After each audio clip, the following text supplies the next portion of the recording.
Quelle est ta part de violence, voire d'autodestruction? Elle a été très forte. Elle a été très forte, notamment pendant ma dépression, où j'ai pensé à beaucoup de choses pas très cool. Je broyais énormément de noir, je ne mangeais plus, je ne faisais plus de sport, je ne dormais pas beaucoup. Et il y avait même des idées un peu, un peu, beaucoup suicidaires même, qui me venaient.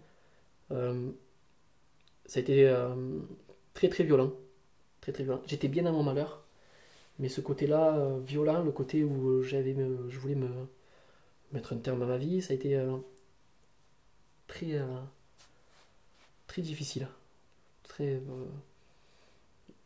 très marquant. Ça m'a aussi beaucoup marqué quoi. Une fois sorti de là, ça m'a beaucoup marqué de me dire que j'étais à deux doigts de faire une grosse bêtise. Une grosse bêtise. Aujourd'hui encore, mes amis avaient peur que je fasse certaines bêtises parce qu'il y a certains jours où je n'étais pas forcément en forme.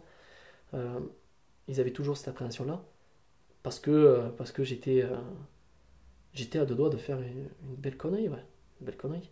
Il a fallu plusieurs interventions de plusieurs événements extérieurs. Il y a eu l'événement où un de mes meilleurs amis m'a dit voilà, je fais un triathlon, est-ce que tu m'accompagnais? Je l'ai accompagné. Euh, on va au stade voir un match. On va au stade voir un match, puis le lendemain une course. Il y a eu aussi la rencontre avec Camille qui m'a beaucoup fait du bien. Euh, Mon arrestation par les gendarmes à Frontignan qui m'a beaucoup fait du bien aussi. Parce que voilà, je roulais un peu comme un sauvage en plein milieu de la nuit euh, en voulant faire une bêtise. Et eux m'ont arrêté à Frontignan parce que je roulais un peu trop vite. Et voilà, j'ai eu droit à une leçon de morale qui m'a aussi, euh, qui m'a aussi donné un petit déclic. Et ça, ça a été un moment fort aussi parce qu'on a tendance à avoir l'image du mauvais gendarme, de force de l'ordre, qui sont méchants. Mais voilà, ce soir-là, ils avaient tout pour m'embêter parce que je roulais très vite. Euh, J'avais pas de ceinture, j'avais rien du tout. Et ils m'ont juste fait une leçon de morale. Voilà, ils m'ont rappelé que j'étais pas tout seul, que si je me plantais et que je tuais quelqu'un en face, je pouvais faire plus de drame qu'autre chose. Que j'avais aussi une famille, un petit frère, une petite sœur. Donc voilà, il y a eu une discussion d'un quart d'heure avec eux. Et je ne remercierai jamais assez ces gens-là qui ont été très conciliants à ce moment-là. C'était c'était un drôle de moment ça. C'est intéressant cette expérience que tu viens de raconter là. Vu du côté chauffard, on va dire, et les conséquences et incidences positives que ça a eu, cette relation avec Léonard. Ça a été, euh, Ça a été très positif parce que ils m'ont, je me rappellerai, on était à côté du stade de foot à Frontignan et ils m'ont demandé de sortir, ils ont fouillé la voiture. Euh, ils ont vu l'état dans lequel j'étais parce que je pleurais énormément, donc j'étais bien marqué, je dormais plus, donc j'étais très fatigué. Et, euh, et ils ont eu la lueur de se mettre en face de moi et de me poser des questions. Ben, pourquoi tu pleures? Pourquoi tu roules comme ça? Et quand je dis, la première question ça a été pourquoi tu roules comme ça? J'ai dit ben, j'ai besoin d'évacuer. Et on m'a dit mais pourquoi tu pleures?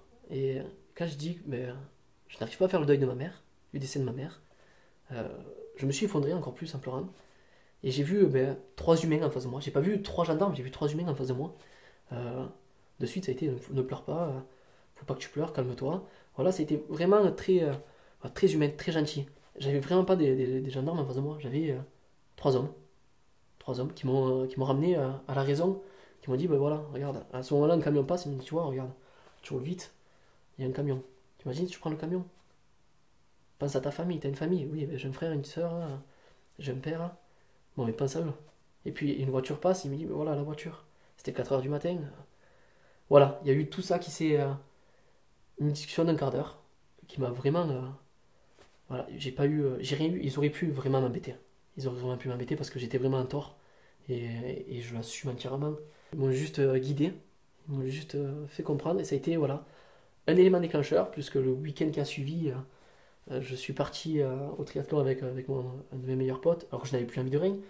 Le week-end après, on est parti au stade, on a fait une course ensemble, et voilà, et puis un enchaînement, voilà, un enchaînement, une action en amène une autre, et puis ainsi de suite. Et quand on commence à vouloir, eh ben, on s'en sort petit à petit. Avec le temps, on s'en sort.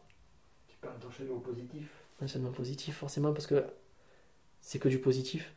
Une discussion avec des gendarmes qui auraient pu m'embêter, qui au final me laissent repartir en me disant va dormir, demain tu travailles. C'est positif. On en tire du positif, on se dit ben voilà, c'est des hommes et ils ont un certain âge, ils me guident. Ils ont raison.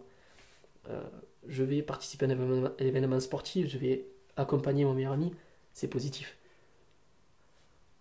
Tout est positif. Tout est positif du moment où on veut en tirer du positif. Savoir dire oui. C'est très important. Savoir dire oui, c'est très important. On a tendance à dire non en plus. Dans ces moments-là, on a souvent tendance à dire non. Non, je ne veux pas.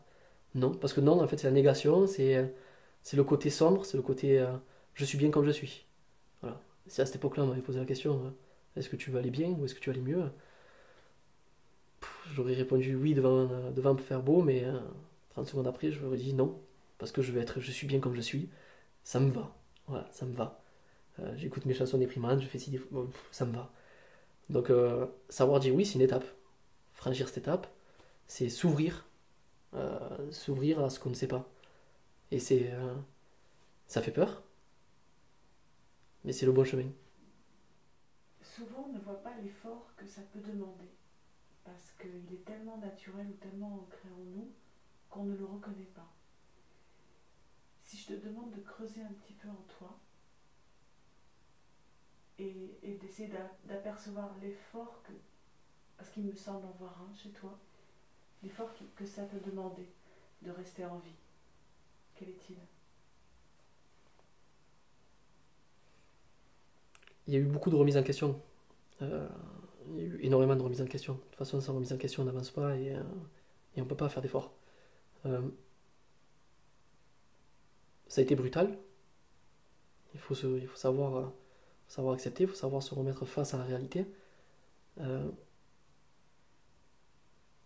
Il faut savoir sortir de cette zone d'ombre.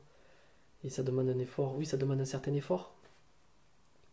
Mais quand on pense à sa famille, quand on pense à son frère et sa sœur, on se dit un drame a suffi.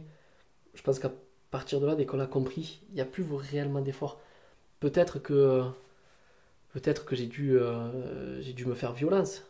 C'est quasi certain même. Mais voilà, le faire pour eux, pour pas les décevoir, pour pas leur montrer le mauvais chemin, pas faire comme ma mère a fait. Je pense que ça a été ce qu'il fallait, quoi. Donc il n'y a pas eu d'effort surhumain. Peut-être que ça n'est considéré comme un, mais il n'y a pas eu d'effort pour moi surhumain. Une fois que j'avais bien compris qu'il y avait eux et que eux c'était le plus important, à partir de là, tout s'est enchaîné rapidement, quoi.